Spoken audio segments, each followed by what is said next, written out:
Hello everybody, welcome to another video. Today it is the 31st of August. I want to start off by thanking you all for making this one of the most successful periods in the channel's history. So going into the school year, hopefully we can continue with that. Today we're looking at the Southern Donetsk front, then Pokrovsk, and we'll also look at really important updates regarding the formation of new Ukrainian brigades that really will only complete the process of formation going into 2025. So their implications are really long term. But of course, I like looking into the unit creations. Let's begin by looking again at Southern Donetsk, because really we're seeing the Russians laying the framework for a lot of changes that have not occurred yet, but will once a certain set of circumstances are met. So first of all, Vuhledar, once again, murmurs, and I'm saying murmurs because no proof has been provided yet, surrounding a potential rotation of the 72nd Mechanized Brigade. If you recall, this unit has been operating around here in the region around Vuhledar and to the northeast in Vodiane, Karlivka for all of this year, and even going into like early fall of 2023. So it's been a really, really long time. And they've had periods where they've been less engaged in combat because they were only cordoned off to one area of the front line. And then in other periods, like right now, they have a lot of responsibilities in various axes, including Vuhledar, but also in regions near Konstantinivka and elsewhere to the west. And so really, when you look at it like that, it would appear that they need to have some sort of rotation, but it's not always feasible, especially given their experience and utility defending such an area like Vuhledar. So for now, it's still rumors surrounding a withdrawal from the Vuhledar area for this unit. And then what I'm not sure about from these reports is whether they're alleging that the Ukrainians are only withdrawing the 72nd Brigade and bringing in a new unit, or whether they are deciding to withdraw entirely from Vuhledar due to the recent Russian advances. That's something that cannot be confirmed yet. Vuhledar in and of itself is a really important node, which serves as a important fabric to prevent deeper Russian advances. But right now you're seeing the Russians not conducting any sort of frontal attack towards Vuhledar. They tried it 3 times at a large scale, and each time it was futile. And so now what they're doing is attacking towards Vodiane. And some Russian sources are reporting that they are only about 400 meters away from entering the village. Right now, based on the verified reporting that we've looked at in earlier videos, they're about 2.5 kilometers away from this highway over here. And so it is a bit farther. But you can see that the only thing separating the Russians at this point is not a highway, but it's just these horizontal, for the most part, tree lines that really do provide the Russians with a concrete pathway into the settlement. And again, the Russians are advancing towards this town from the same sort of elevation perspective.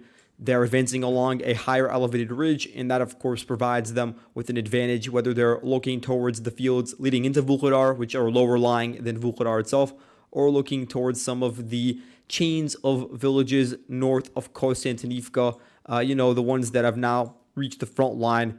But again, looking more at the big picture, a lot of the changes have occurred a bit to the north around the Kurakova area.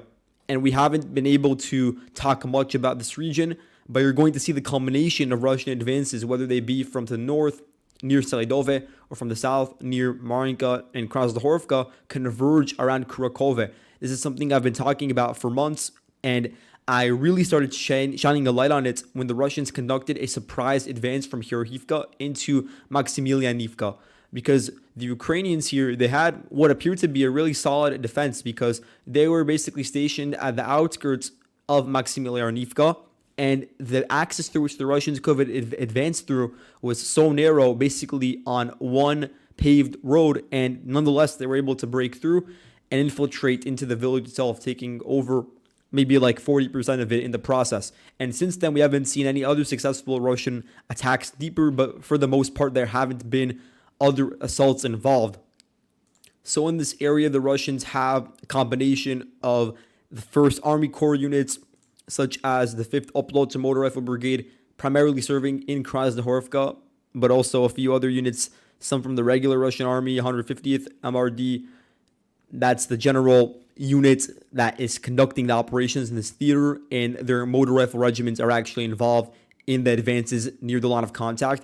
And so just to zoom in now, we have information from the 46th Air Assault Brigade of an attempted Russian attack through Maximilianivka, trying to advance along the 0510 highway into the eastern approaches of Kurakove. That would be the logical goal. and it would just be an extension of their salient that was created following the capture of Marinka. Marinka was so important because it gave the Russians access to this highway, and in the process also a really large settlement that could sort of move the Overton window deeper and deeper towards the Ukrainian rear, and so Russian rear bases could be closer to those frontline regions, making it faster for attacks and streamlining the process for deeper advances. So to zoom in, we have a video from here, August 31st, from the 46th Brigade. They targeted a Russian BMP-2, BTR-82, and several tanks, mainly FPVs, but there was a combination of factors. First of all, a lot of mines here because it is a narrow corridor, so it just is logical to place them all along this diagonal road. Also, artillery strikes and drone dropping grenades. And so that all combined together did lead to the Ukrainians reporting on 4 armored personnel carriers and 2 infantry fighting vehicles being destroyed during the assault, in addition to tanks that were hit. And this is proof that for the first time in a while, the Russians have upped the attacks here. And if we're measuring it, they are only about, let's see, from the reservoir here, 6 kilometers. So it is relatively close given the fact that the Russians could advance rather quickly using vehicles. So the fear for the Ukrainians would be to lose control over these final houses, which give them an operating base near the front line. If they were to lose them, then it would only be open fields and nearby tree lines before you reach the perimeter of Kurakove. Kurakove serves as a massive command hub, and also all the roads sort of extend out of it towards areas like the front line here, Hivka, or towards Konstantinivka to the south of Vuhledar. And so everything, it passes through Kurakove at first. Used to be a massive region for artillery to be stationed. Less so now. Maybe mortars are still there. If there are any sort of mortar companies operating here, it would probably be a bit to the north of the Vovcha River Reservoir here, because you have a really highly elevated area north of Kurakove, which really would go in tandem with taking the village itself from the Russian perspective. So again, to reiterate, the issue that I see forming here is that the Russians are making this push directly to the northeast along the river, taking over additional territory today and at a significant pace, going through a lot of gray zone areas that the Ukrainians have withdrawn from because they don't have the wherewithal to reorganize and set up a solid defense line. And then the situation would become really critical if Hirnik falls, because at that point, the Russians would have just an open route to reach those heights that I talked about, those heights which absolutely dominates over Kurakove at the moment. And then at that point, that would spell the end for that town. But just to go south, you could see a combined attack now, also with the Russian garrison from Marinka pushing in from the east. And then that two-pronged attack would make it really, really difficult for the Ukrainians that are still operating either north or south of this river to hold on to their current positions. And at that point, you're talking about really large movements of territory, such that we haven't seen throughout the entire course of the fighting here. It could only be rivaled by the sort of territory that it was taken over by the Russians during Avdiivka. And even then, the territory capture during that withdrawal was less than what we would see in this scenario. Because in the process of this two-pronged Russian attack, which you can see forming based on the footage released by the Ukrainians repelling the initial probes, there is a massive piece of territory, this massive salient east of the Vovcha River, which is no longer safe for Ukrainians to operate in. And that includes areas near Nevelske and includes areas just west of Krasnohorivka and any sort of tree line or trench in between. Now, because the Russians are advancing along the river here, they're going to have access to a lot of bridges going across, a lot of settlements that are connecting either way across the river, and they'll be able to fire towards anyone that they haven't been able to capture yet.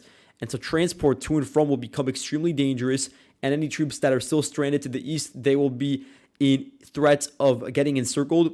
There are still, of course, possibilities of going over because the river is very narrow in certain regions, and the Russians haven't been able to fully close up this salient. In fact, there's still a lot of territory to take over in the process, and so there is still time for the Ukrainians, but it is dwindling at the moment. And we're talking about a 15-kilometer corridor that they could withdraw from, and that seems like a lot, but at the moment, we're looking at a salient that doesn't have that many supply roads leading into it. There are only a few going across the river, and not many organized settlements or defenses prepared here. And so there is, of course, a threat of being overrun from those flanks because the Russians already have momentum, especially in an area like Khalitsanivka, which we're going to look at right now. But first, The Russians have also noticed that the Ukrainians generally have been weakened due to the advances on the flanks around Krasnohorivka, and so they began launching once again mechanized assaults along the rail axis or a bit to the north of it, going westwards with the hope of pushing the Ukrainians out once and for all from the tree lines that are sort of harassing the perimeter of Krasnohorivka, pushing towards an area like Hostre. And in the process, I believe they struck 3 tanks, or actually 3 armored fighting vehicles and 1 tank. And so that occurred today, conducted by the 59th Brigade. So the 59th Brigade, this is a common theme. A lot of the units that are operating here, they're split up between various battles, and then it makes coordination of a large withdrawal very, very difficult. So you see, for instance, 59th withdrawing from Karlivka hectically and then from Halitsnivka, and at the same time, they're conducting defensive operations in Krasnohorivka and Nevelske. And so then it leads to a very, very chaotic defensive structure for those forces. And just to go a bit north now, we can look at the concrete Russian advances that occurred, taking over 22 square kilometers, really large advance by the Russians, really with little contention because the Ukrainians are just trying to prevent themselves from being routed and encircled in these areas. And so far, I haven't seen any information about large POW captures, so nothing of the sort has happened. The Ukrainians now, at least on paper, would appear to have a solid line, but that could change dramatically depending on whether information coming out from Russian sources is correct, which we'll look at in a second. But first, in terms of the verified advances, the Russian forces at their maximum extent were able to take over 5 kilometers in the vertical direction. Really is a large advance in that regard, taking over a large chunk of Halitsnivka. Russian sources such as Rybar are claiming that basically the entirety of the village was already taken. And the video here from the 114th DPR Brigade, they raised their red banner and the World War II memorial here. And that again confirms a Russian presence here. This brigade, if you recall, they were involved in the large northern spearhead that pushed into western Karlivka, and so it was only logical that they would continue advancing along the river. And now there are reports that they are already present in Dolynivka. So Dolynivka, for instance, you have reports from Ukrainian sources like Deep State that it is a gray zone, and then you zoom in and you see that it's a hamlet, really an extension of the village to the east. And so it just would be impossible for any Ukrainian garrison to hold on here given all the pressure coming from the Russian advances. And so for now, the Russians at least are verified to be right outside of it, but they could have already captured it. And at this point, there is a lot of information surrounding Russians operating within Lysivka in the northern sections of the town, perhaps even around the northern outskirts of Ukrainsk. That's been a rumor that's been spread now for nearly 2 days, but so far no confirmation. And then what we do know for sure coming in from Ukrainian sources like Petrenko is that the fighting has already extended to an area like Zelana Persha, because the Russians have a direct route from Halitsnivka to that village because you have this paved road over here. And the Ukrainians, they don't have enough time to organize all of their artillery and drone crews to bombard any sort of Russian vehicle that is making it towards that area.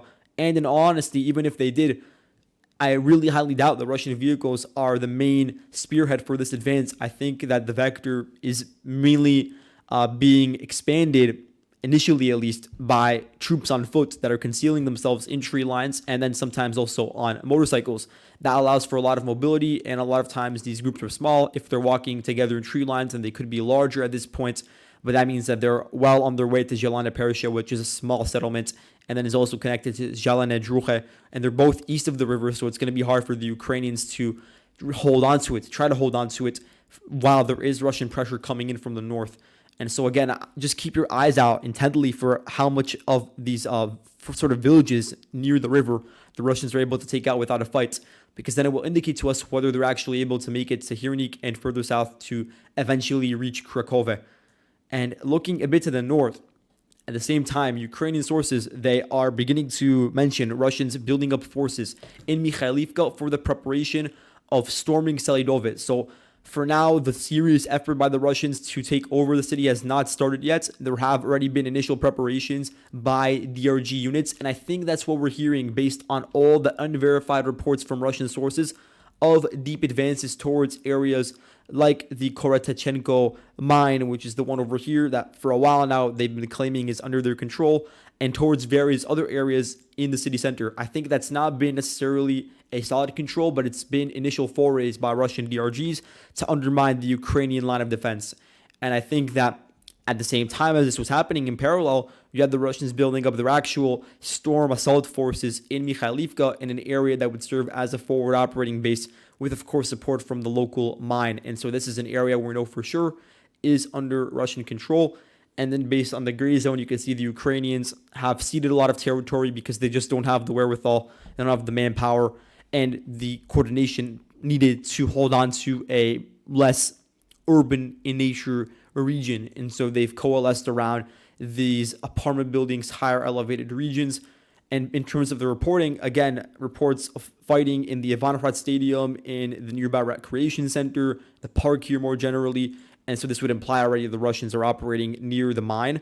Then looking a bit to the south, reports of the Ukrainians engaging the Russians more generally along this vertical road that then makes a horizontal detour over here and then continues southwards. And so a lot of Russian sources are claiming this has turned into the new line of contact, with fighting reported near this southern hospital and near a local kindergarten, which I believe to be located over here. And so again, that's my belief that it is DRG forces at the moment, but really keep an eye for these next few days, because it will be critical as the Russians are amassing forces that are going to begin to unite after all of these fast advances from village to village. They have already solidified control of this rear. They're not really suffering any blowback, so they could begin to shift focus to the next region, which would be the center of Selydove. And the Ukrainians, meanwhile, they are moving in as many men as possible, in the hundreds now, going into the thousands from the 15th Karlivka National Guard Brigade, which in total has 2,000 men, so a lot of them are being moved into this area. But then there's questions about whether the entire National Guard, or at least a large portion of it, will be diverted to defend here, because just this one brigade on its own, in addition to the other units that are operating around here, like Hertz, like 117th, like 68th Jaeger, like this National Guard regiment, I think, or Special Purpose Battalion that maybe is operating here, we don't know. That's simply not enough at this point to hold on to such a major city.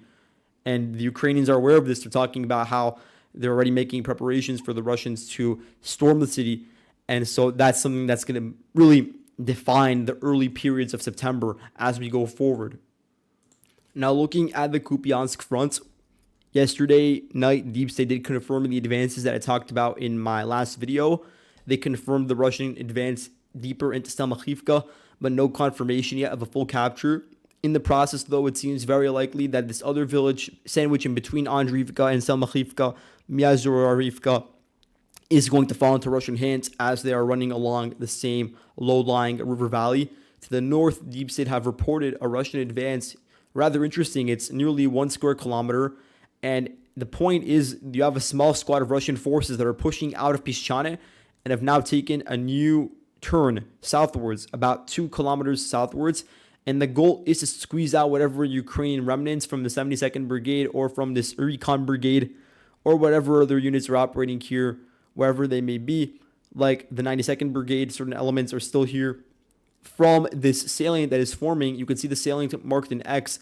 It's largely an area not filled with any houses, an open region with trenches in some regions, for instance, the tree lines, but for the most part, just fields. And so the goal of the Russians would be to take over this region. That would give an enormous buffer for their forces that are operating in frontline villages like Berestove and Pishchane, for instance. It would take away any pressure from the flanks that the Russians are receiving, and then give them the proper elevation and proper access to fields, open fields that could push directly into an area like Zakhrishzove, any one of these villages that is adjacent to the river, the Oskil River. That would be the goal, to create such a strong base that is just 5-6 kilometers away, and then finally cut off the Ukrainians in the northern and southern sections of the Oskil River bridgehead. Now, moving on to the formation of new Ukrainian troops, it was reported first in early July of this year that the Ukrainians are forming a new legion composed entirely of brigades that will be made up of men, Ukrainian men that are citizens of the country that are living abroad in Europe. And mostly that will be from Poland and Czechia at the current moment. Lithuania, there may be some, but it's in rather small numbers. Most of the Ukrainians living there that have moved since the beginning of the war, not talking about the ones from before the war even started, are women and children. And then, of course, you have Germany, but that's an entirely different subject. I'm mainly talking about Poland and Czechia right now. And so the Ukrainians, they are aware of around 700,000 plus Ukrainian men that are between the ages of 18 and 64 that are no longer in the country, that left since the beginning of the war.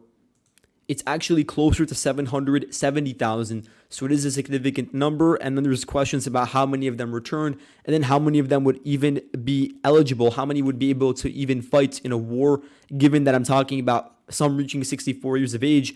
Even in the Ukrainian law that was passed in May, they only started talking about men that are within the range of 18 to 60. So you can minus those 4 years, and then you have a bit lower of a number. And then think of all the ones that are in no way fit to fight due to whatever health concerns related to age or just disabilities in general. There's a huge number of factors that bring down the number significantly.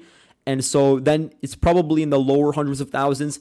And the Ukrainians, regardless of that, they passed in May the law that took away consular services for Ukrainian men living abroad between the ages of 18 and 60 that did not update their status with a Ukrainian app online for those military-aged men, where they had to fill out all their details, of course, because the Ukrainians want to call them up eventually.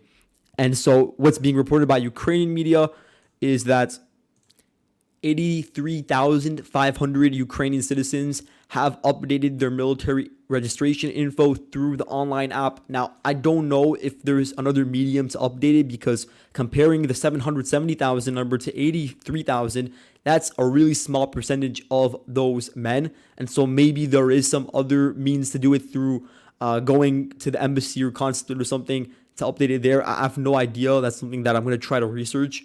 But just looking at that number alone on paper, that would be able to create around 40 brigades. But of course, that's not going to be the case because it's so drawn out. And then you have to, of course, have the proper equipment. And a lot of brigades that are actually fighting right now, of the 100 plus combat brigades at the line of contact for the Ukrainians, they are in need of additional men. And so you don't want to send all of the new recruits into completely new brigades. That doesn't make a lot of sense. First, you want to have all of your units at full staff. But the fact of the matter is that the Ukrainians are keen on expanding the number of brigades because they do want to have a steady rear. They do want to have an ability to conduct rotations between units. And so even though there are shortages at the front line, over the past year, they've created 10 new brigades, 4 of them mechanized, 5 infantry, and 1 Jaeger brigade. Infantry brigades, they're on trucks. They're the most light. Then you have Jaeger brigades, so that's a mix of these lighter infantry fighting vehicles and trucks as well. And then mechanized units, they have enough of those wheeled or tracked armored vehicles, and they have a company of tanks with them as well. So in order to create a new mechanized brigade, you do need to bring in sometimes hundreds of vehicles together and dozens of tanks and other specialized equipment. And so it is a difficult task that needs the support of Western aid. And so in order for the Ukrainians to be successful with their new campaign of bringing in men from abroad, they also need to bring along with it support from the West when it comes to weapons and tanks, artillery, air defense, all of that combined. And so that should be a part of an aid package that the West, whether it be EU or the United States, looks to pass at the end of this year or early next year, something of that sort. So the Ukrainians are planning on creating 10 new brigades going into 2025, and the first 2 are already in formation. The first one is the 160th Brigade. If you recall, the Ukrainians created brigades in a series of 150, and that occurred last year, as I said. So you have between 150 and 159. Those numbers are already taken, and those units are either already fighting at the front line or are in the process of formation at the moment. So the Ukrainians are already forming 2 new brigades, 160th and 161st. One of them, I think the 160th, is in Poland, and then maybe the other one is in Czechia, or it's a combination of the 2. And then the other 8 have not started yet, but there is already planning surrounding their command structure. And the training for all these units will occur within Poland. It is important to reiterate that based on the amount of time that it's taking Ukrainian units from the 150th series of brigades to finally begin fighting, because you see only about 2 of them are actually fighting at the front line right now, and it's been almost a year since they were announced to be in the process of formation.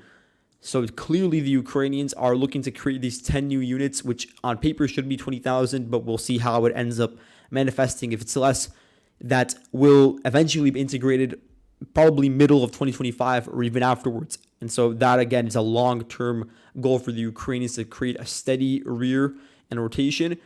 And then again, discussions about whether that means the Ukrainians will try to engage in additional offensive activities even going into 2025 as an addendum to Kursk, or maybe even totally unrelated, because last year there were those same discussions when the Ukrainians created the 150th Series Brigade, and then we saw how the Kursk offensive opened up.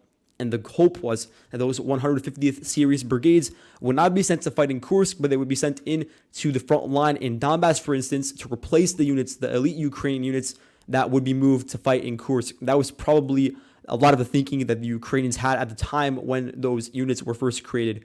And so that's all I have for today. Thank you all for watching, and I'll see you guys in the next video. Goodbye.